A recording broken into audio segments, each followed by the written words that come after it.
ਇਹ ਆ ਗਿਆ 1947 ਵਾਲਾ ਘਰ ਜਿਹੜਾ ਅੱਜ ਤੁਹਾਨੂੰ ਅੰਦਰੋਂ ਵਿਖਾਲਣਾ। ਤੁਸੀਂ ਵੀਡੀਓ ਨਾਲ ਜੁੜੇ ਰਹੋ। ਇਹ ਜਨਾਬ ਬੜਾ ਖੂਬਸੂਰਤ ਘਰ ਹੈ ਅੰਦਰੋਂ, ਔਰ ਇਹਦਾ ਉਹੀ ਪੁਰਾਣਾ ਮਜ਼ਬੂਤ ਸਾਦਾ ਦਰਵਾਜ਼ਾ। ਪਹਿਲੇ ਦਰਵਾਜ਼ਾ ਤੁਹਾਨੂੰ ਮੈਂ ਵਿਖਾ ਦਿਆਂ, ਔਰ ਉਸ ਤੋਂ ਬਾਅਦ ਇਹ ਦੱਸਾਂਗਾ ਘਰ ਹੈ ਕਿਹੜੇ ਪਿੰਡ 'ਚ, ਕਿਹੜਾ ਜ਼ਿਲ੍ਹਾ, ਕਿਹੜੀ ਤਹਿਸੀਲ ਹੈ। ਅੱਛਾ ਇਹ ਦੇਖੋ ਤੁਸੀਂ, ਇਹ ਜਨਾਬ ਉਹ ਕੁੰਡੀਆਂ, ਉਹ ਦਰਵਾਜ਼ੇ ਜਿਹੜੇ ਕਿ 1947 ਨੇ ਘਰ ਬਾਰੇ ਮਾਰ ਕੇ ਤੇ ਹਮੇਸ਼ਾ ਲਈ ਟੁਰ ਗਏ। ਇਹ ਜਨਾਬ ਆ ਗਿਆ ਤਾਂ ਬਰਾਮਦਾ ਛੋਟਾ ਜਿਹਾ, ਡਿਊਟੀ ਜਿਹਨੂੰ ਕਿਹਾ ਜਾਂਦਾ ਹੈ। ਰਾਈਟ ਸਾਈਡ 'ਤੇ ਕਮਰਾ, ਔਰ ਬਿਲਕੁਲ ਸਾਹਮਣੇ ਜਾਵਾਂਗੇ ਅਸੀਂ। ਇਹ ਦੇਖੋ ਓਏ ਹੋਏ ਬੜੀਆਂ ਉੱਚੀਆਂ ਛੱਤਾਂ ਨੇ ਜਨਾਬ ਇਹਦੀਆਂ ਤੇ, ਠੀਕ ਹੈ ਨਾ। ਇਹ ਚੀਜ਼ ਨਵੀਂ ਬਣੀ ਹੈ, ਲੇਕਿਨ ਇਹ ਛੱਤਾਂ ਪੁਰਾਣੀਆਂ ਨੇ ਔਰ ਆਲੀਸ਼ਾਨ ਕਿਸਮ ਦੀਆਂ ਛੱਤਾਂ ਨੇ, ਠੀਕ ਹੈ ਜੀ। ਚਲੋ ਅਸੀਂ ਹੁਣ ਚੱਲਦੇ ਹਾਂ ਇਸ ਤੋਂ ਉਤਲੀ ਮੰਜ਼ਿਲ ਦੇ ਉੱਤੇ, ਤਾਂ ਕਿ ਤੁਹਾਨੂੰ ਉੱਤੇ ਜਾ ਕੇ ਦਿਖਾਇਆ ਜਾ ਸਕੇ ਕਿ ਉੱਤੋਂ ਘਰ ਵੇਖਣ 'ਚ ਕਿਸ ਤਰ੍ਹਾਂ ਲੱਗਦਾ ਹੈ।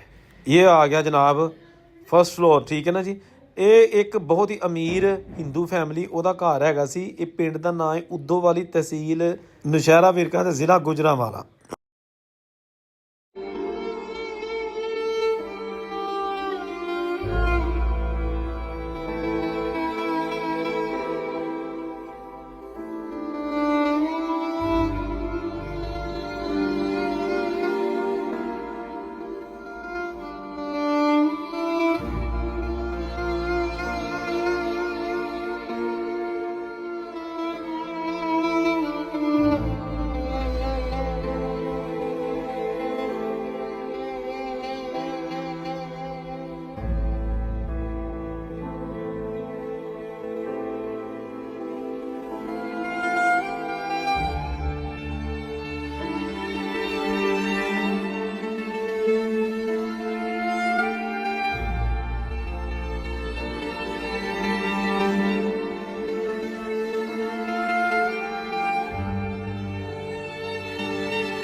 ਤੇ ਦੋਸਤੋ ਇਹ ਸੀ ਅੱਜ ਦੀ ਵੀਡੀਓ, ਜਿਹਦੇ ਵਿੱਚ ਮੈਂ ਕੋਸ਼ਿਸ਼ ਕੀਤੀ ਹੈ ਕਿ ਜਲਦੀ ਇਸ ਘਰ ਦਾ ਤੁਹਾਨੂੰ ਅੱਪਰ ਪੋਰਸ਼ਨ ਦਿਖਾਇਆ ਜਾਏ। ਥੱਲਾ ਪੋਰਸ਼ਨ ਨਹੀਂ ਦਿਖਾ ਸਕੇ ਕਿਉਂਕਿ ਉਹਦੀ ਇਜਾਜ਼ਤ ਨਹੀਂ ਸੀ ਮਿਲੀ ਸਾਨੂੰ। ਲੇਕਿਨ ਇਹ ਜਨਾਬ ਬਹੁਤ ਹੀ ਖੂਬਸੂਰਤ ਘਰ, ਤੁਸੀਂ ਦੇਖ ਸਕਦੇ ਹੋ ਕਿ ਕਿੰਨਾ ਔਖਾ ਹੁੰਦਾ ਹੈ ਏਡੇ ਏਡੇ ਵੱਡੇ ਘਰ ਛੱਡ ਕੇ ਜਾਣਾ।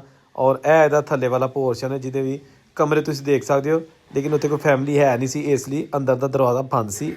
ਤੇ ਇਹ ਆ ਗਿਆ ਜਨਾਬ ਉਹੀ ਪੁਰਾਣਾ 1947 ਵਾਲਾ ਘਰ, ਜਿਹੜਾ ਕਿ ਪੂਰੀ ਡਿਟੇਲ ਦੇ ਨਾਲ ਤੁਹਾਨੂੰ ਵਿਖਾ ਦਿੱਤਾ ਹੈ। ਵੀਡੀਓ ਕੈਸੀ ਲੱਗੀ ਕਮੈਂਟ ਜ਼ਰੂਰ ਕਰਿਓ। ਮੈਨੂੰ ਹਮੇਸ਼ਾ ਤੁਹਾਡੇ ਕਮੈਂਟ ਦਾ ਇੰਤਜ਼ਾਰ ਰਹਿੰਦਾ ਹੁੰਦਾ ਹੈ। ਰੱਬ ਰਾਖਾ। ਅੱਲਾ ਹਾਫਿਜ਼।